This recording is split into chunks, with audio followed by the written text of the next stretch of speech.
क्या कभी किसी ने आपकी भावनाओं से खेला है और आपको पता ही नहीं चला? क्या आप कभी किसी रिश्ते में इतने उलझ गए कि खुद की सोच पर भी शक होने लगा? अगर हां, तो आप अकेले नहीं हैं। आप उस दुनिया का हिस्सा बन चुके हैं जिसे कहते हैं डार्क साइकोलॉजी। ये कोई जादू नहीं, ये वो कला है जिससे लोग आपकी सोच, आपकी भावनाएं और यहां तक कि आपका भविष्य भी चुपचाप नियंत्रित कर लेते हैं और आपको पता तक नहीं चलता। इस ऑडियो बुक समरी में आप जानेंगे कैसे लोग आपके मन को हेरफेर करते हैं, कैसे मासूम दिखने वाले लोग असल में मानसिक शिकारी होते हैं, और सबसे जरूरी बात, आप खुद को कैसे बचा सकते हैं। अगर आप किसी रिश्ते, व्यापार या समाज में खुद को मानसिक रूप से सुरक्षित रखना चाहते हैं, तो ये समरी आपकी आंखें खोल सकती है। आखिर तक सुनिए, क्योंकि अगली बार कोई आपके दिमाग से खेले, उससे पहले आप उसकी चाल पहचान लें। डार्क साइकोलॉजी कोई काल्पनिक विषय नहीं है। यह एक वास्तविक, खतरनाक और गहराई से प्रभाव डालने वाली मानसिक प्रक्रिया है जो हर दिन हमारे आसपास होती है। चाहे वो एक टॉक्सिक रिलेशनशिप हो, एक चालाक बॉस, एक झूठ बोलता दोस्त या कोई राजनेता, डार्क साइकोलॉजी हर जगह है। इसे समझना आज के समय में वैसा ही है जैसे किसी युद्ध में हथियार सीखना। डार्क साइकोलॉजी की परिभाषा। डार्क साइकोलॉजी उस मानसिक तकनीक का नाम है जिसमें इंसान दूसरों की सोच, भावना और व्यवहार को नियंत्रित करने के लिए कपट, भ्रम और मानसिक दबाव का उपयोग करता है। इसका मुख्य उद्देश्य होता है सामने वाले को अपनी मर्जी से सोचने और करने पर मजबूर करना, वो भी इस तरह कि उसे इस बात का एहसास ही ना हो। यह एक छाया की तरह है जो आपके पीछे पीछे चलती है, आपके फैसलों में घुसती है और आपके आत्मविश्वास को चुपचाप नष्ट कर देती है। कहां कहां दिखती है डार्क साइकोलॉजी? 1. रिश्तों में एक पार्टनर जो लगातार आपको नीचा दिखाता है लेकिन प्यार का दिखावा करता है। एक दोस्त जो आपकी कमजोरी जानता है और बार बार वही जख्म कुरेदता है। 2. कार्यक्षेत्र में बॉस जो तुम्हारी भलाई के नाम पर तुम्हारे आत्मसम्मान को कुचलता है। सहकर्मी जो तारीफ करके पीठ पीछे आपकी छवि खराब करता है। 3. राजनीति और धर्म में डर फैलाकर अनुयायी बनाना, विश्वास को हथियार बनाना। 4. ऑनलाइन स्पेस में इन्फ्लुएंसर जो लोगों के इमोशंस का इस्तेमाल करके चीजें बेचते हैं। स्कैमर्स जो सहानुभूति या डर का इस्तेमाल कर पैसा ऐंठते हैं। डार्क साइकोलॉजी के मूल तत्व 1. मैनिपुलेशन, हेरफेर, किसी को बिना बताए उसकी सोच और निर्णय बदलना। जैसे, तुम्हें खुद समझना चाहिए कि मैं क्या चाहता हूं। 2. डिसेप्शन, धोखा, सच छिपाकर झूठी दुनिया दिखाना। जैसे, मैं ये सब तुम्हारे भले के लिए कर रहा हूं। 3. गैसलाइटिंग, गैसलाइटिंग, आपकी याददाश्त, सोच और हकीकत को बार बार झुठलाना ताकि आप खुद पर शक करने लगें। जैसे, तुम्हें बात ठीक से याद नहीं, ऐसा कभी नहीं हुआ। 4. पर्सुएशन, मनवाना, आपको इस तरह यकीन दिलाना कि निर्णय आपने खुद लिया जबकि असल में वो किसी और ने करवाया हो। 5. फियर बेस्ड कंट्रोल, डर के जरिए नियंत्रण, भविष्य का डर दिखाकर आज के फैसले को मोड़ना। डार्क साइकोलॉजी क्यों खतरनाक है? ये धीरे धीरे आत्मसम्मान को खत्म कर देती है। इससे इंसान अपनी सोच पर शक करने लगता है। आप दूसरों के अधीन हो जाते हैं, ये जानते हुए भी कि कुछ गलत हो रहा है। मानसिक शोषण सामान्य लगने लगता है। डार्क साइकोलॉजी के पीछे मनोविज्ञान। डार्क साइकोलॉजी इंसान के भय, फियर, लालच, ग्रीड, अकेलेपन, लोनलीनेस, स्वीकृति की चाह, नीड फॉर अप्रूवल और सजा के डर, फियर ऑफ पनिशमेंट जैसे बुनियादी मनोवैज्ञानिक भावों का उपयोग करती है। उदाहरण, जब कोई कहता है अगर तुमने ऐसा नहीं किया तो मैं तुम्हें छोड़ दूंगा, यह आपकी अकेलेपन की कमजोरी पर खेलता है। कोई और तुम्हें इस तरह नहीं समझेगा, यह आपकी अप्रूवल की क्रेविंग पर चोट करता है। डार्क साइकोलॉजी कैसे काम करती है? Step by step process. 1. Trust बनाना, शुरुआत में वह व्यक्ति बहुत चार्मिंग, केयरिंग और भरोसेमंद लगता है। 2. इमोशनली हुक करना, वो आपको खास महसूस कराता है लेकिन धीरे धीरे आपको उसी पर निर्भर भी बना देता है। 3. डाउट क्रिएट करना, आपकी सोच, याददाश्त और भावनाओं को कमजोर किया जाता है। 4. कंट्रोल, अब आप उसके इशारों पर जीने लगते हैं, जाने अनजाने में। डार्क साइकोलॉजी और मासूम इंसान। सबसे बड़ा खतरा यह है कि डार्क साइकोलॉजी के शिकार अक्सर सबसे दयालु, समझदार और इमोशनल लोग होते हैं। क्यों? क्योंकि वे सहानुभूति रखते हैं, दूसरों की मदद करना चाहते हैं और किसी को दुखी नहीं करना चाहते। डार्क साइकोलॉजिस्ट इन्हीं कमजोरियों का फायदा उठाते हैं। क्या आपने कभी ऐसा महसूस किया है कि कोई व्यक्ति आपको लगातार गिल्ट में डाल रहा है, लेकिन आप फिर भी उसके लिए सब कुछ कर रहे हैं? या फिर कोई आपका भावनात्मक सहारा बनने का दिखावा करता है, लेकिन असल में आपका नियंत्रण चाहता है? अगर हां, तो आप मैनिपुलेशन का शिकार हो चुके हैं। मैनिपुलेशन डार्क साइकोलॉजी की रीढ़ है। यह किसी व्यक्ति को धोखे से अपनी मर्जी के अनुसार काम करवाने की कला है। मैनिपुलेशन का मकसद क्या होता है? मैनिपुलेटिव व्यक्ति का लक्ष्य होता है आपको भावनात्मक रूप से अपने काबू में लाना, आपकी निर्णय क्षमता को धीरे धीरे कमजोर करना, अपने फायदे के लिए आपको इस्तेमाल करना, आपके आत्मविश्वास को नष्ट करना, ताकि आप उस पर ही निर्भर हो जाएं। 10 प्रमुख मैनिपुलेशन तकनीकें। 1. Guilt tripping. आपको दोषी महसूस करा के वह व्यक्ति आपसे अपनी मनचाही बात करवा लेता है। उदाहरण: इतना तो मैं करता हूं तुम्हारे लिए, और तुम एक बार भी मेरी बात नहीं मान सकते। आप शर्मिंदा होकर मान जाते हैं। 2. गैसलाइटिंग। आपकी याददाश्त, समझदारी और हकीकत पर बार बार सवाल उठाकर आपको भ्रमित करना। उदाहरण: तुम्हें याद ही नहीं ठीक से, बात वैसी नहीं थी, तुम तो हर चीज को बढ़ा चढ़ा कर बताते हो। धीरे धीरे आप खुद पर विश्वास करना छोड़ देते हैं। 3. Silent treatment. बात न करके आपसे दूरी बनाकर आपको मानसिक रूप से परेशान करना। उदाहरण: किसी गलती के लिए सामने वाला एकदम चुप हो जाए, जिससे आप बेचैन होकर खुद माफी मांगने लगे। नियंत्रण उसके पास चला जाता है। 4. Love bombing. शुरुआत में अत्यधिक प्यार, प्रशंसा और ध्यान देना, फिर धीरे धीरे नियंत्रण की आदत डालना। उदाहरण: तुम मेरी जिंदगी हो, तुम्हारे बिना मैं कुछ भी नहीं। आप उस पर निर्भर होने लगते हैं। फिर वही इंसान आपको नीचा दिखाने लगता है। 5. त्रिकोण बनाना। आपको जलाने या प्रतिस्पर्धा में डालने के लिए किसी तीसरे व्यक्ति को बातचीत में लाना। उदाहरण: वो तो मेरी बात हमेशा समझता है, तुम क्यों नहीं समझते?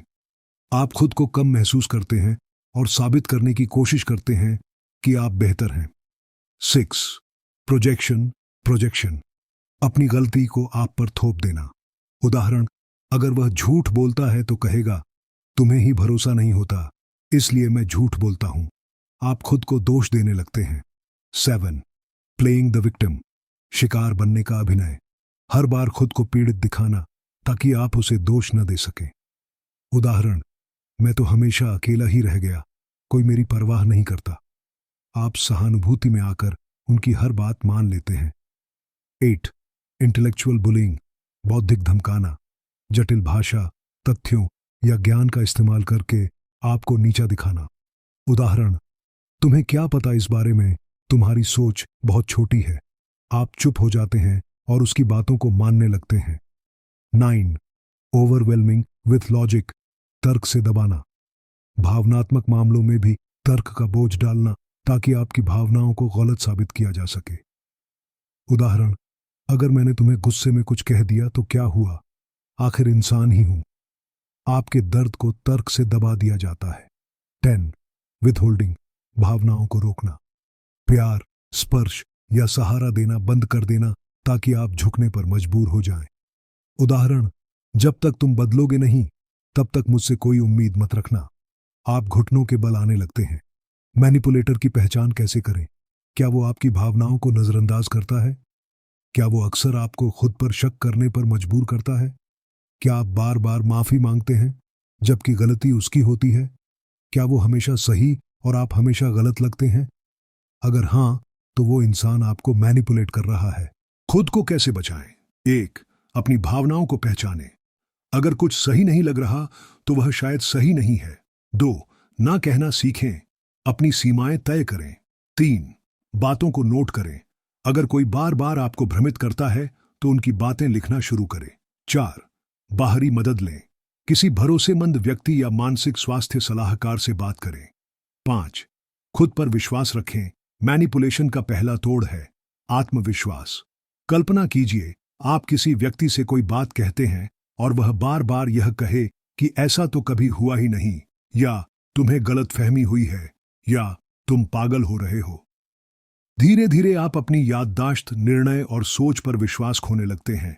यही है गैसलाइटिंग, डार्क साइकोलॉजी की सबसे साइलेंट लेकिन सबसे खतरनाक रणनीति। यह वह कला है जिसमें कोई व्यक्ति आपको आपकी ही वास्तविकता से अलग कर देता है। गैसलाइटिंग क्या है? गैसलाइटिंग एक ऐसी मानसिक रणनीति है जिसमें व्यक्ति सामने वाले की सोच, स्मृति और आत्मविश्वास को इस हद तक तोड़ देता है कि उसे खुद की ही हकीकत पर शक होने लगे। Shifting your reality until you can't trust your own mind anymore. यह तकनीक शिकार को कमजोर करती है, भ्रमित करती है और उसे पूरी तरह से मानसिक रूप से अधीन बना देती है। गैसलाइटिंग शब्द की उत्पत्ति कहां से हुई? इस शब्द की शुरुआत 1940 में बनी एक हॉलीवुड फिल्म गैसलाइट से हुई। उसमें एक पति अपनी पत्नी को पागल साबित करने के लिए घर की लाइट गैस से जलने वाली धीमी कर देता है, और जब पत्नी पूछती है क्या लाइट धीमी हो रही है, तो वह मना कर देता है। धीरे धीरे महिला अपनी ही समझ पर शक करने लगती है। यही प्रक्रिया आज हजारों रिश्तों, घरों और कार्यस्थलों में हो रही है, चुपचाप, लगातार। गैसलाइटिंग की आम तकनीकें: 1. स्मृति पर शक करना, डिनाइंग द पास्ट। तुम हमेशा सब गलत समझते हो। आप, पर मैंने तो साफ साफ सुना था। तुम्हें याद रखने की आदत ही नहीं। आप खुद को ही दोषी मानने लगते हैं। 2. भावनाओं को नकारना, इनवैलिडेटिंग इमोशंस। इतनी छोटी सी बात पर तुम इतनी भावुक क्यों हो? तुम बहुत ज्यादा सोचते हो। आप अपनी भावनाओं को गलत मानने लगते हैं। 3. झूठ को बार बार दोहराना, रिपीटेड लाइंग। किसी घटना का सच्चाई के खिलाफ बार बार अलग संस्करण देना ताकि आप उलझ जाएं। ऐसा कुछ हुआ ही नहीं। लेकिन मुझे याद है। यही तो दिक्कत है, तुम्हें हर चीज उलटी लगती है। आप सोचने लगते हैं शायद मैं ही गलत हूं। 4. क्रेजी टैग देना, कॉलिंग यू क्रेजी। तुम्हें तो हर बात में शक होता है। तुम्हारे साथ कोई भी नहीं रह सकता। आप मानसिक रूप से अस्थिर महसूस करने लगते हैं। 5. दोहरी बातें बोलना, डबल मैसेजेस। आज तारीफ, कल अपमान, मानसिक उलझन पैदा करना। तुम बहुत खास हो और फिर बाद में तुम्हारी कोई अहमियत नहीं। शिकारी की पकड़ मजबूत होती जाती है। गैसलाइटिंग का असर क्या होता है? आत्मसंदेह, सेल्फ डाउट। क्या सच में मैंने कुछ गलत किया? 2. भावनात्मक निर्भरता, इमोशनल डिपेंडेंसी। शायद वही सही सोचता है, मुझे उसी से पूछना चाहिए। 3. निर्णय लेने की शक्ति खोना। मुझे अब खुद पर यकीन नहीं रहा। 4. तनाव, चिंता और डिप्रेशन। लगातार मानसिक दबाव के कारण शरीर और दिमाग दोनों थकने लगते हैं। 5. पर्सनैलिटी का धुंधलापन। मैं कौन हूं? यह सवाल बार बार उठता है। गैसलाइटिंग करने वाले व्यक्ति की विशेषताएं आकर्षक और चालाक होता है। दूसरों को दोषी ठहराने में माहिर, गलती करने के बाद भी माफी नहीं मांगता। आपको दूसरों से अलग करता है, सहानुभूति का ढोंग करता है, कभी भी सीधी जवाबदेही नहीं लेता। गैसलाइटिंग के संकेत, वार्निंग साइंस। क्या आप बार बार माफी मांगते हैं लेकिन पता नहीं क्यों? क्या आप खुद पर शक करने लगे हैं? क्या आप खुद को सब कुछ के लिए दोषी मानने लगे हैं? क्या आप दूसरों से बात करने से डरते हैं कि कहीं वो भी गलत ना मान ले? अगर इनमें से 2 या उससे ज्यादा हाँ हैं, तो आप शायद गैसलाइटिंग का शिकार हैं। गैसलाइटिंग से खुद को कैसे बचाएं? 1. अपनी सच्चाई पर यकीन रखें। अगर आपको कोई बात साफ साफ याद है तो उसे अपनी सच्चाई बनाकर रखिए, कोई चाहे जितना भी उसे नकारे। 2. बातों को लिखना शुरू करें, घटनाओं का रिकॉर्ड रखें, तारीख, समय, बातचीत। इससे आप खुद को मानसिक रूप से बचा पाएंगे। 3. सीमाएं तय करें, सेट बाउंड्रीज। ऐसे लोगों से दूरी बनाएं जो आपकी हकीकत को लगातार खारिज करते हैं। 4. सपोर्ट सिस्टम बनाएं, किसी भरोसेमंद दोस्त, परिवार या थेरेपिस्ट से बात करें। 5. न कहना सीखें। हर तर्क को स्वीकार करना आपकी मजबूरी नहीं है। मन का नियंत्रण वापस पाएं। गैसलाइटिंग के खिलाफ सबसे बड़ा हथियार है स्वस्थ आत्मसंवाद। Healthy self talk. हर बार खुद से पूछिए, क्या मैं गलत हूं या कोई मुझे गलत साबित करने की कोशिश कर रहा है? क्या मेरी भावनाएं वैध हैं? क्या मुझे किसी और की अनुमति की जरूरत है सोचने के लिए? जिस दिन आप अपनी हकीकत को स्वीकार करना शुरू कर देंगे, उस दिन से गैसलाइटिंग की ताकत खत्म होने लगेगी। क्या आपने कभी किसी ऐसे इंसान से रिश्ता रखा है जो हर बार अपनी तारीफ करता है, आपकी हर गलती को जोर जोर से गिनाता है, लेकिन अपनी कोई गलती नहीं मानता? पहले आपको बेहद खास महसूस कराता है और फिर धीरे धीरे आपको तोड़ने लगता है? अगर हां, तो हो सकता है आप किसी नर्सिसिस्ट के संपर्क में रहे हों। नर्सिसिज्म डार्क साइकोलॉजी का एक ऐसा चेहरा है जो दिखता बहुत चमकदार है, लेकिन अंदर से बेहद विषैला। नर्सिसिज्म क्या है?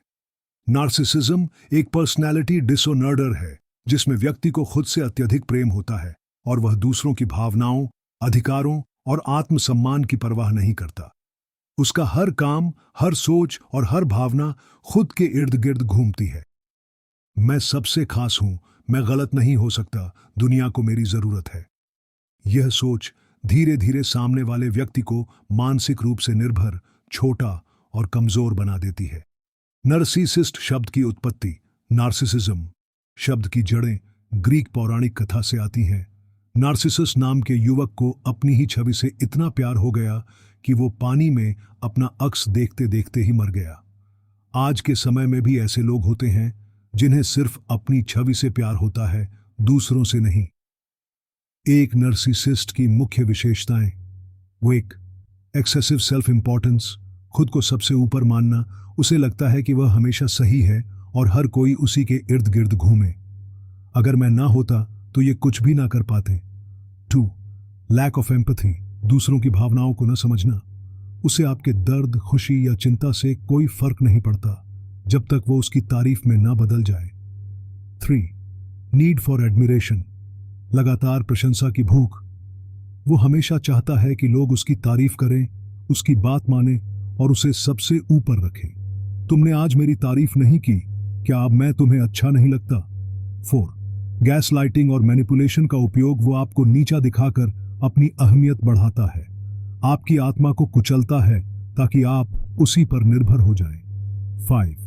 प्रोजेक्शन, अपनी गलती आप पर डालना। जो गलती वह करता है वही आपको दोषी ठहरा देता है। तुम ही हो जो रिश्ते को खराब कर रहे हो, मैं तो हमेशा ठीक रहता हूं। नर्सिसिस्टिक रिश्ता कैसे दिखता है? शुरुआत में सब कुछ परियों की कहानी जैसा लगता है। वो आपको स्पेशल फील कराता है, आपकी तारीफ करता है, कहता है तुम मेरी जिंदगी हो। लेकिन धीरे धीरे वह आपकी आजादी छीनने लगता है, आपकी राय को खारिज करता है, आपको दूसरों से अलग करता है, आपकी कमियों को बार बार गिनाता है और जब आप टूटने लगते हैं तो कहता है तुम्हें तो हर बात में प्रॉब्लम होती है। नार्सिसिस्टिक अब्यूज का चक्र, cycle of narcissistic abuse. 1. Idealization, पूजा करना, तुम मुझसे बेहतर कोई नहीं। 2. डिवैल्यूएशन, नीचा दिखाना, तुम में बहुत खामियां हैं। 3. डिस्कार्ड, फेंक देना, तुम अब काम के नहीं रहे। 4. हुवरिंग, वापस खींचना, मुझे तुमसे अब भी प्यार है, वापस आ जाओ। यह चक्र बार बार चलता है जब तक आप पूरी तरह मानसिक रूप से टूट ना जाएं। चेतावनी संकेत, रेड फ्लैग्स, वो आपकी हर बात पर तर्क करता है, आपकी भावनाएं ड्रामेबाजी लगती हैं, आप हमेशा दोषी महसूस करते हैं, आपसे कहा जाता है तुम तो हर बात बढ़ा चढ़ा कर कहते हो। वो हमेशा किसी और से आपको तुलना करता है। क्यों नर्सिसिस्टिक अब्यूज सबसे खतरनाक होता है? यह बहुत धीरे धीरे होता है, आपको पता भी नहीं चलता और आप अंदर से टूटते जाते हैं। आपको लगता है कि गलती आपकी है, आप खुद को ठीक करने में लग जाते हैं, जबकि समस्या उसके अंदर होती है। आप यह सोचकर रुक जाते हैं कि वो बदल जाएगा, लेकिन वह नहीं बदलता। खुद को नर्सिसिस्ट से कैसे बचाएं? 1. सीमाएं तय करें, सेट बाउंड्रीज। नहीं कहना सीखें, उसके हर व्यवहार को स्वीकार करना जरूरी नहीं है। 2. गैसलाइटिंग को पहचानें, अगर आप बार बार खुद पर शक कर रहे हैं तो रुकिए और सोचिए, क्या कोई आपका मानसिक नियंत्रण कर रहा है? 3. अपनी पहचान बनाए रखें, नर्सिसिस्ट आपको तोड़ना चाहेगा ताकि आप उसकी परछाई बन जाएं, लेकिन आपको खुद को बचाना है। 4. सपोर्ट सिस्टम बनाएं, परिवार, दोस्त या थेरेपिस्ट से बात करें। अकेले रहना खतरे को बढ़ा सकता है। 5. रिश्ते से बाहर निकलने की हिम्मत रखें। कभी कभी सबसे बड़ा इलाज होता है दूरी। सोचिए, आपने किसी को बिना जाने अपना ओटीपी बता दिया। किसी ने कहा मैं बैंक से बोल रहा हूं और आपने झट से पूरी जानकारी दे दी। या फिर किसी ने कहा तुम मुझ पर भरोसा नहीं करते और आपने मनचाहे काम के लिए हां कह दिया। यह सब धोखाधड़ी लग सकता है, लेकिन असल में यह सोशल इंजीनियरिंग है, डार्क साइकोलॉजी की एक बेहद खतरनाक शाखा जो हमारी मानवीय भावनाओं को हथियार बनाकर हमें कंट्रोल करती है। सोशल इंजीनियरिंग क्या है? सोशल इंजीनियरिंग का मतलब है किसी व्यक्ति के दिमाग और व्यवहार को इस तरह से प्रभावित करना कि वो अपनी मर्जी से आपकी मर्जी का काम कर दे। यह कोई टेक्नोलॉजी नहीं, बल्कि मानसिक चाल है। यह तर्क नहीं, बल्कि भावनात्मक हैकिंग है। इसका उद्देश्य क्या होता है? जानकारी निकालना, जैसे पासवर्ड, पर्सनल डिटेल्स, मनचाहा निर्णय करवाना, दूसरों पर कंट्रोल पाना, किसी को शर्मिंदा या मजबूर करके कुछ करवाना। सोशल इंजीनियरिंग कैसे काम करती है? 1. ट्रस्ट बिल्डिंग, भरोसे की दीवार बनाना। पहले सामने वाले को भरोसे में लिया जाता है। जैसे मैं आपकी कंपनी से हूं, हम दोस्त के दोस्त हैं, आप बहुत समझदार हैं। जब भरोसा बन गया तो मनचाही जानकारी लेना आसान हो जाता है। 2. अर्जेंसी, जल्दबाजी का माहौल बनाना। अभी बताओ नहीं तो अकाउंट ब्लॉक हो जाएगा। अगर तुमने अभी नहीं किया तो मैं खुद को नुकसान पहुंचा दूंगा। जब इंसान घबराता है तो वो सोचने की बजाय भावनात्मक निर्णय लेता है। 3. गिल्ट ट्रिप, गिल्ट दिलाना। तुम तो हमेशा मेरी मदद करते हो, आज मना क्यों कर रहे हो? तुम्हें मेरे दर्द से फर्क नहीं पड़ता क्या? इस भावनात्मक ब्लैकमेल से लोग सही गलत सोचने की शक्ति खो देते हैं। 4. रेसिप्रोसिटी ट्रैप, लेन देन का जाल। पहले छोटा सा फेवर किया जाता है ताकि बदले में बड़ा फेवर लिया जा सके। जैसे मैंने तुम्हारे लिए इतना किया है, अब तुम्हें मेरा काम करना चाहिए। इंसान मनोवैज्ञानिक रूप से खुद को कर्जदार मानने लगता है। 5. ऑथोरिटी इल्यूजन, सत्ता का भ्रम। मैं अधिकारी हूं, सरकार से बोल रहा हूं, बैंक मैनेजर हूं। लोगों को झूठी अथॉरिटी दिखाकर दबाव डाला जाता है। सोशल इंजीनियरिंग के प्रकार। माइचियम फिशिंग, ईमेल मैसेज द्वारा धोखा। आपको एक ईमेल आता है जिसमें दिखता है कि यह बैंक से है, लेकिन वो फेक होता है। लिंक पर क्लिक करते ही आपकी सारी जानकारी चोरी हो जाती है। 2. प्रीटेक्स्टिंग, झूठा बहाना बनाना। कोई फर्जी कहानी गढ़ता है ताकि आपसे जानकारी निकाल सके। जैसे मैं आपके पापा का दोस्त हूं, मैं इंश्योरेंस कंपनी से बोल रहा हूं। 3. बेटिंग, लालच देकर फंसाना। कोई ऑफर, गिफ्ट या इनाम का झांसा दिया जाता है ताकि आप किसी गलत लिंक पर क्लिक करें।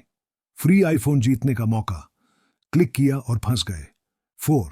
क्विड प्रो क्वो, लेन देन की चाल। अगर आप मेरी मदद करें तो मैं आपको ये दूंगा। व्यक्ति अपने फायदे के लालच में दूसरे की शर्तों में फंस जाता है। सोशल इंजीनियरिंग सिर्फ साइबर वर्ल्ड तक सीमित नहीं। बहुत लोग सोचते हैं कि यह सिर्फ हैकर्स करते हैं, लेकिन असल में आपके आसपास के लोग भी सोशल इंजीनियरिंग करते हैं। उदाहरण, बॉस कहता है तुम ये प्रोजेक्ट करोगे ना, वरना मुझे लगेगा तुम टीम प्लेयर नहीं हो। रिश्तेदार कहता है अगर तुम नहीं मानोगे तो समाज क्या कहेगा। प्रेमी प्रेमिका कहता है अगर प्यार है तो ये काम कर दो। ये सब भावनात्मक दबाव की चालें हैं, सोच पर कब्जा करने की रणनीति। कैसे पहचाने कि आप सोशल इंजीनियरिंग का शिकार हो रहे हैं? क्या कोई आप पर जल्दी फैसला लेने का दबाव बना रहा है? क्या आप शर्म, डर या गिल्ट के कारण हां कह रहे हैं? क्या सामने वाला खुद को बड़ा दिखाकर आपसे बात कर रहा है? क्या आपको लग रहा है कि आपसे बिना सोचे समझे कुछ करवाया जा रहा है? अगर हां, तो सतर्क हो जाइए। सोशल इंजीनियरिंग से बचने के उपाय। 1. रुकिए, सोचिए, फिर निर्णय लीजिए। कोई भी इमरजेंसी आपको सोचने का समय नहीं देती और यही उनकी चाल होती है। 2. जानकारी शेयर करने से पहले पुष्टि करें। कभी भी पासवर्ड, ओटीपी, पर्सनल डिटेल बिना जांचे साझा ना करें। 3. नहीं कहना सीखें। हर आग्रह को मानना आपकी जिम्मेदारी नहीं है। अपने मानसिक क्षेत्र की रक्षा करें। 4. भावनाओं से नहीं, तथ्यों से निर्णय लें। गिल्ट, प्यार, डर या झूठे वादों में फंसने से पहले तथ्यों पर सोचें। 5. साइबर सुरक्षा की जानकारी रखें। ईमेल, लिंक, कॉल्स सबको 2 बार जांचें। विश्वास आज के दौर में सबसे बड़ा जोखिम है। क्या आपने कभी खुद से पूछा है, मैंने वो फैसला क्यों लिया जब मैं जानता था कि यह गलत है? मैं क्यों बार बार उसी व्यक्ति की बातों में आ जाता हूं? क्या मेरे अंदर सोचने की आजादी है या कोई और मेरी सोच कंट्रोल कर रहा है? अगर ये सवाल आपके मन में आते हैं तो आप माइंड कंट्रोल का शिकार हो सकते हैं, जो डार्क साइकोलॉजी का सबसे गहरा और खतरनाक हथियार है। माइंड कंट्रोल क्या है? माइंड कंट्रोल यानी दिमाग को इस तरह से प्रभावित करना कि व्यक्ति अपने फैसले, विचार और व्यवहार पर विश्वास करता है, जबकि असल में वो किसी और के एजेंडे का हिस्सा बन चुका होता है। यह नियंत्रण बिना जोर जबरदस्ती के होता है, व्यक्ति को पता तक नहीं चलता और वो खुशी खुशी उसी दिशा में सोचने लगता है जहां कंट्रोलर चाहता है। माइंड कंट्रोल के तरीके: 1. रिपीटिशन, बार बार दोहराओ। जब कोई बात बार बार कही जाती है, चाहे वह सच हो या झूठ, दिमाग उसे सच मानने लगता है। जैसे, तुम बेकार हो, तुम बिना मेरे कुछ नहीं कर सकते। बार बार सुनकर व्यक्ति खुद पर शक करने लगता है। 2. आइसोलेशन, अलगाव। व्यक्ति को दोस्तों, परिवार या सपोर्ट सिस्टम से दूर किया जाता है। वो तुम्हें नहीं समझते, तुम सिर्फ मुझ पर भरोसा करो। जब इंसान अकेला पड़ जाता है तो कंट्रोल आसान हो जाता है। 3. Guilt and Shem triggers, guilt और शर्म का खेल। अगर तुम मुझसे प्यार करते हो तो ये करो, तुम तो हमेशा से स्वार्थी रहे हो।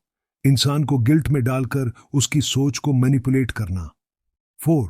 गैसलाइटिंग, सच्चाई पर शक करवाना, बार बार किसी बात से इनकार करना जिससे व्यक्ति अपनी याददाश्त या सोच पर शक करने लगे। ऐसा कुछ हुआ ही नहीं, तुम्हारी सोच गलत है, तुम पागल हो। यह व्यक्ति को मानसिक रूप से पूरी तरह तोड़ देता है। 5. लव बॉम्बिंग, प्यार की बमबारी। शुरुआत में अति प्रेम, तारीफें और उपहार दिए जाते हैं ताकि व्यक्ति भावनात्मक रूप से जुड़ जाए। फिर धीरे धीरे कंट्रोल शुरू होता है।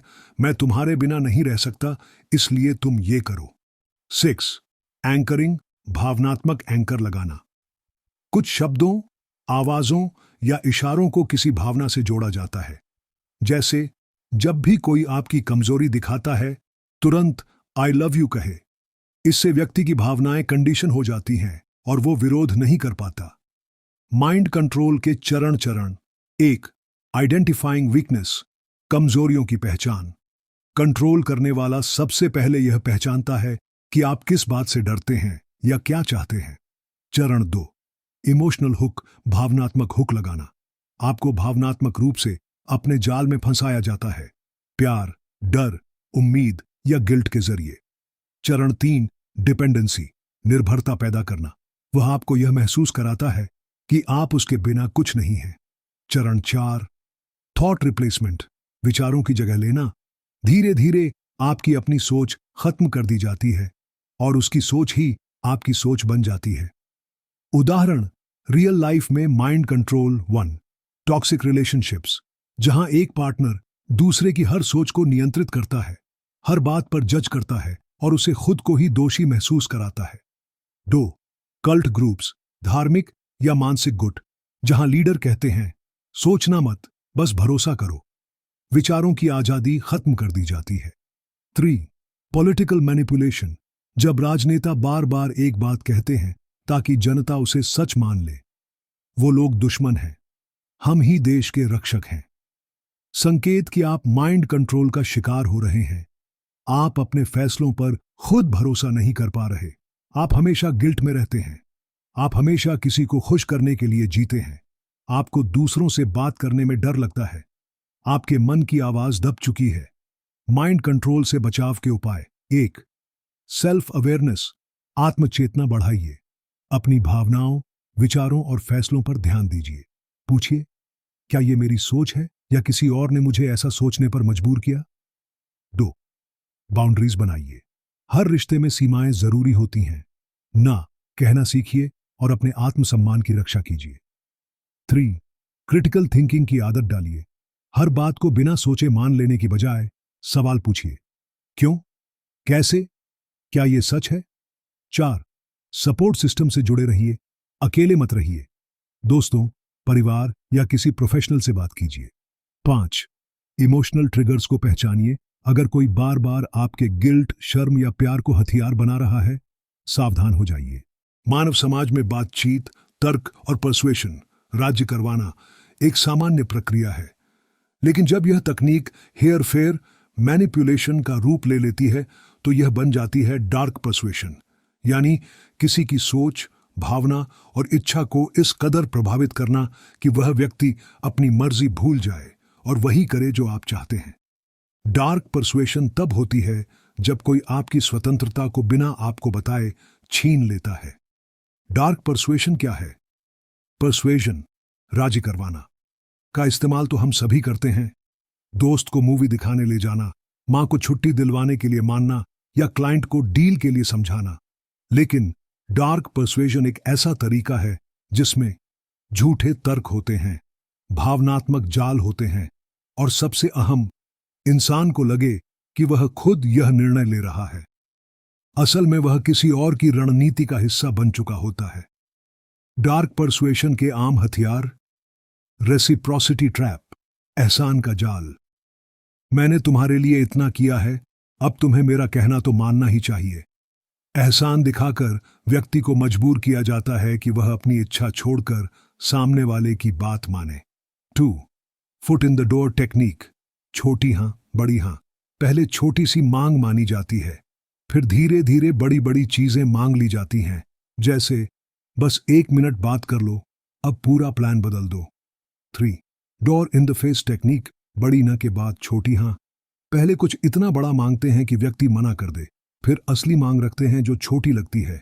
उदाहरण: मुझे R5,000 दो। ठीक है, RS500 ही दे दो। अब RS500 देना सस्ता लगने लगता है। 4. फियर अपील, डर दिखाना। अगर तुमने मेरा कहा नहीं माना तो बहुत बुरा होगा। डर का माहौल बनाकर व्यक्ति को फैसला बदलने पर मजबूर किया जाता है। 5. स्कैर्सिटी इल्यूजन, कमी का भ्रम। यह ऑफर सिर्फ अभी के लिए है, ऐसा मौका फिर नहीं मिलेगा। जब व्यक्ति को लगे कि चीजें सीमित हैं, तो वह सोचने की बजाय जल्दबाजी में फैसला ले लेता है। डार्क पर्सुएशन कैसे काम करता है? बिंग, इमोशन हाईजैकिंग, भावनाओं पर कब्जा। आपकी खुशी, गम, डर या आशा को ट्रिगर किया जाता है ताकि आप जल्दबाजी में फैसला लें। 2.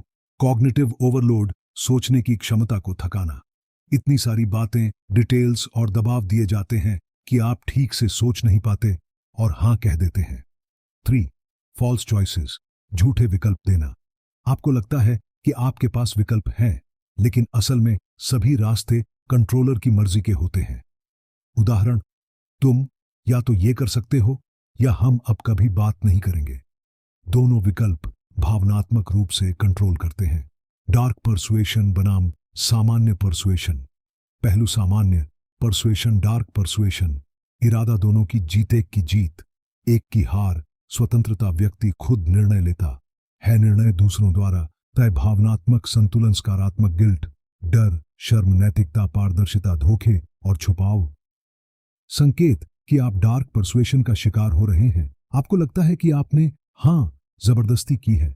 आप बाद में पछताते हैं कि ऐसा क्यों किया। आपकी इच्छा के खिलाफ बार बार आपसे सहमति ली जाती है। आप किसी के सामने कभी ना नहीं कह पाते। बचाव के तरीके: 1. रिफ्यूज इमीडिएटली, तुरंत मना करना सीखिए। कोई भी प्रस्ताव सुनते ही सोचिए, क्या ये मेरी मर्जी से है? अगर नहीं तो साफ और आत्मविश्वास से ना कहिए। 2. पॉज बिफोर रिस्पॉन्डिंग, जवाब देने में समय लीजिए। अगर कोई आपको जल्दी फैसला लेने के लिए दबाव डाल रहा है, रुकिए, सोचिए, विश्लेषण कीजिए। 3. रिक्लेम योर एजेंसी, अपने फैसलों की जिम्मेदारी लीजिए। कभी भी यह मत सोचिए कि आप किसी के एहसान के नीचे हैं। आपका समय, आपकी ऊर्जा और आपकी मर्यादा अनमोल है। 4. लर्न असर्टिवनेस, सशक्त संवाद करना सीखिए। मैं नहीं कर सकता, मुझे सोचना है, यह मेरी प्राथमिकता नहीं है। ऐसे वाक्य सीखते रहिए जो आपकी सीमा तय करें। 5. इमोशन से ऊपर उठकर लॉजिक देखिए। भावनात्मक बमबारी को रोकने का सबसे अच्छा तरीका है लॉजिक से सोचना। प्यार, डर, गिल्ट से ऊपर उठिए। अगर मैं आपसे कहूं कि इस वक्त दुनिया की सबसे ताकतवर तकनीक हथियार, बम या कंप्यूटर नहीं है, बल्कि इंसानी दिमाग की कमजोरी है, तो क्या आप मानेंगे? सोशल इंजीनियरिंग डार्क साइकोलॉजी की वो शाखा है जो लोगों के व्यवहार, आदतों और सोच का इस्तेमाल करके उनसे वो करवाती है जो वे आमतौर पर कभी ना करते। सोशल इंजीनियरिंग तब होती है जब कोई इंसान आपके मन को ही पासवर्ड बना लेता है। सोशल इंजीनियरिंग क्या है? सोशल इंजीनियरिंग एक साइकोलॉजिकल रणनीति है जिसके जरिए लोग, कंपनियां या हैकर किसी से बिना जबरदस्ती किए मनचाही जानकारी या काम निकलवाते हैं।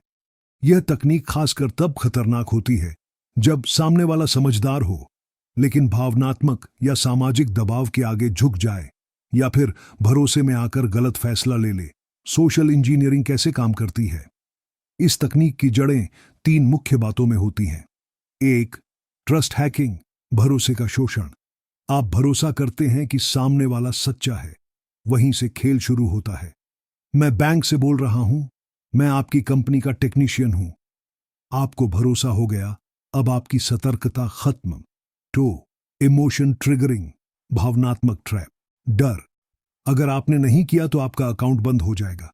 गिल्ट, आपने हमारी मदद नहीं की, हम फेल हो जाएंगे। लालच, बस ओटीपी बताओ, इनाम आपका। जब सोचने की जगह भावना काम करे, वहीं से खेल शुरू। 3, इंफॉर्मेशन लेवरेज, पिछली जानकारी से हमला। अगर किसी ने आपके बारे में पहले से कुछ जान रखा है, जैसे आपका नाम, ईमेल, पसंद, तो वह आपका भरोसा जल्दी जीत लेता है। आम तकनीकें जो सोशल इंजीनियरिंग में इस्तेमाल होती हैं। 1, फिशिंग, झूठे संदेश से जाल बिछाना। ईमेल या एसएमएस के जरिए झूठी लिंक भेजी जाती है, आपका खाता बंद हो रहा है, यहां क्लिक करें। लोग जल्दबाजी में लिंक पर क्लिक करते हैं और पासवर्ड, डेटा लीक हो जाता है। 2, प्रीटेक्स्टिंग, झूठी कहानी बनाना। खुद को बैंक अधिकारी, पुलिस या दोस्त बताकर कॉल करना, एक कहानी रचकर भरोसा दिलाना। लोग बिना शक किए निजी जानकारी दे देते हैं। 3, बेटिंग, लालच देना। यहां क्लिक करें और आर से 5,000 जीतें। या ऑफिस में यूएसबी छोड़ देना, जिस पर वायरस होता है, व्यक्ति लालच में पड़कर सिस्टम खोल देता है। 4, टेलगेटिंग, जुड़कर घुसपैठ करना। किसी ऑफिस में या इवेंट में बिना परमिशन के घुस जाना। मुझे बस कॉन्फ्रेंस रूम जाना है जैसे बहाने से बिना कार्ड, बिना अनुमति रास्ता मिल जाता है। इंसानी मन की कमजोरियां जो शिकार बनाती हैं। कमजोरी कैसे फायदा उठाया जाता है? भरोसा करना, ये तो अपना ही है। सोचकर सतर्कता छोड़ देना, जल्दीबाजी, अभी तुरंत करो वरना नुकसान होगा। लालच, बस इतना सा काम करो और इनाम लो। शर्म, अगर नहीं किया तो लोग क्या कहेंगे। मदद की भावना, प्लीज मदद करो, मैं फंस गया हूं।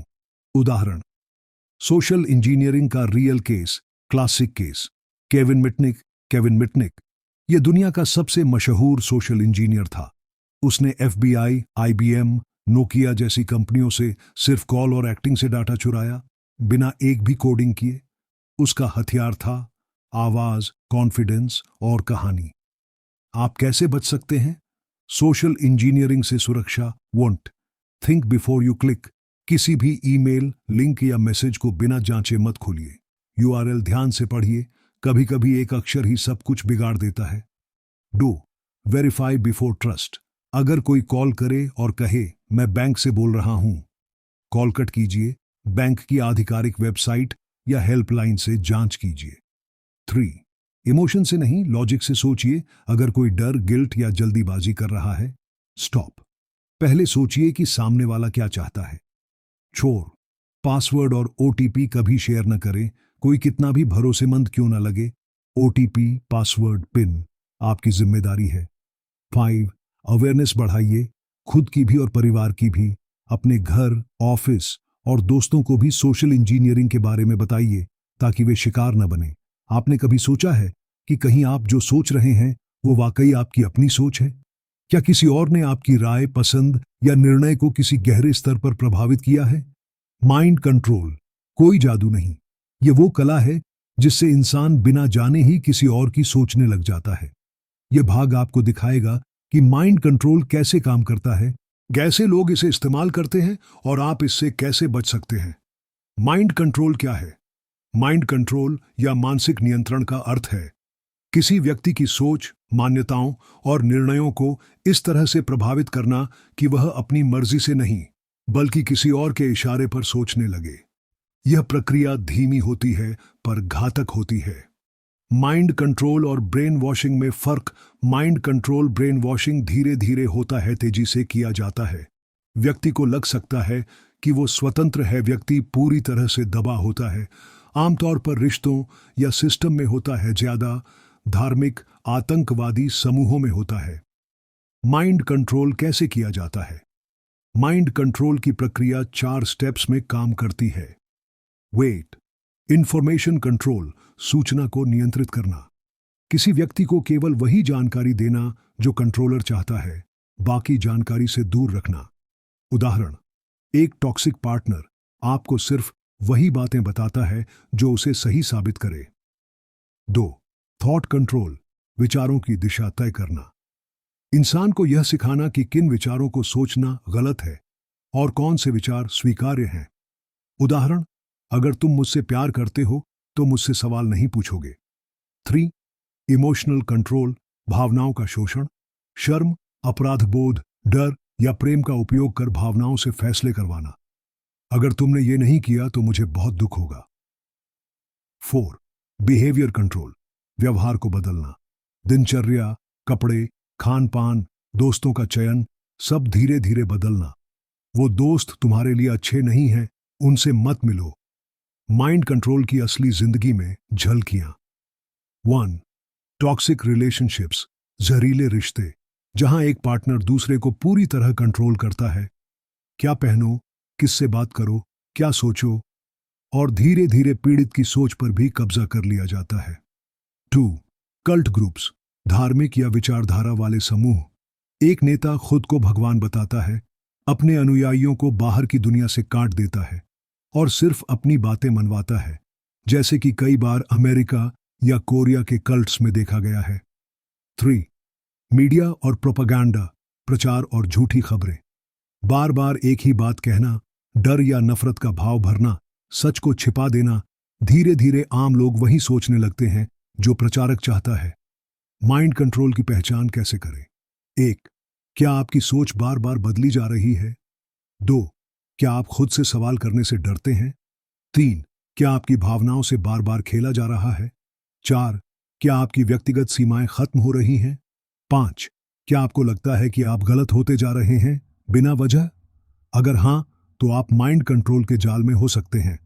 माइंड कंट्रोल से खुद को कैसे बचाएं? 1. क्रिटिकल थिंकिंग, आलोचनात्मक सोच अपनाएं। हर बात पर भरोसा न करें, सोचें, सवाल करें, जांचें। 2. इंफॉर्मेशन डाइवर्सिटी, विविध स्रोतों से जानकारी लें। सिर्फ एक विचारधारा या चैनल से जानकारी न लें, अलग अलग नजरियों को पढ़ें और सुनें। 3. इमोशन से नहीं, रीजन से सोचें। अगर कोई बार बार आपको गिल्ट या डर में ला रहा है, सतर्क हो जाइए।